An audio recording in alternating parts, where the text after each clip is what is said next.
All right, my name is Anna Burton, and I teach K through 6 STEAM. And I somehow got roped into doing gifted and talented as well this year.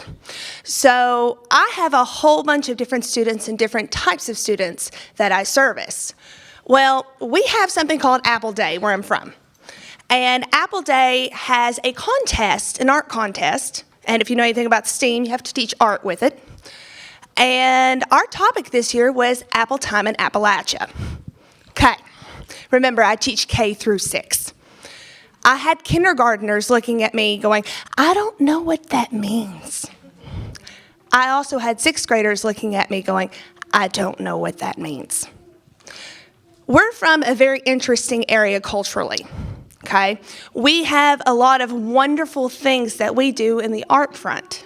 So we have quilting, that's traditional. We have pottery, that's traditional to this area. Yes, it's interesting traditions, but it's traditional. We also have a disconnect culturally between our students and their grandparents. It's a huge cultural clash there because you have this kind of modern movement where all kinds of technology is being used and our grandparents get left behind. But you know something our grandparents can do? Pottery and quilting. So I went to Mr. Young, who is my principal, and I said, our kids don't understand anything about Appalachian culture because they couldn't think of things to draw. They couldn't think of things to add to their pictures for a contest. And he looked at me and he goes, so what are you going to do about it? It's a good point. At this point, I should probably mention I'm an FPS coach.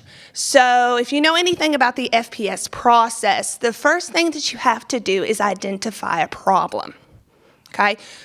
We very organically identified our children don't know anything about Appalachian studies. Our next step is to figure out how to fix that problem. So what I did is I wrote a grant for a kiln. Okay, so our school is going to get a kiln delivered, hopefully, fingers crossed, next week. Now, that's one step. The next step is how are we going to teach these kids how to use this? Now, no, kids are not going to go anywhere near a kiln. The adult right here will go near the kiln. But kids don't know how to play with Play-Doh or manipulatives, and we've seen that.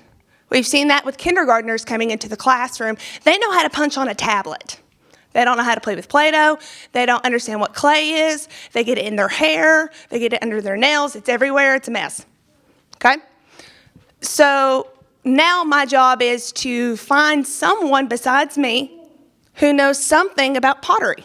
That's where our community helpers come in. I work in a great environment that has a lot of community support.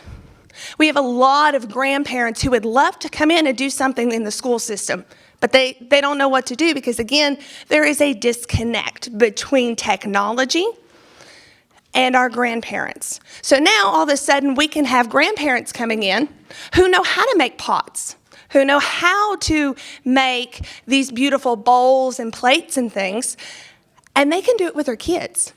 They can do it with their grandkids. It's a bonding kind of a thing. Not only that, it's also a very important cultural thing for us. Every person in this room has a family tradition. I'm sure you do. And you have a bowl or someone or a plate or a mug or a cup or something that a great-grandparent has made, and it's been passed down. Our kids don't get that. They don't understand that. So what we're trying to do with this program is we are attempting to bridge a cultural connection and to create a skill set that is very much an identifier of the area that we're from. Because let's face it, we have kids in this area who may not go out and have the most amazing careers, but we can teach them certain skills that will give them a career. We can also teach them how to relate to each other, which will increase not only their abilities in the classroom, but within our communities as well. So that's my presentation. Thank you all so much.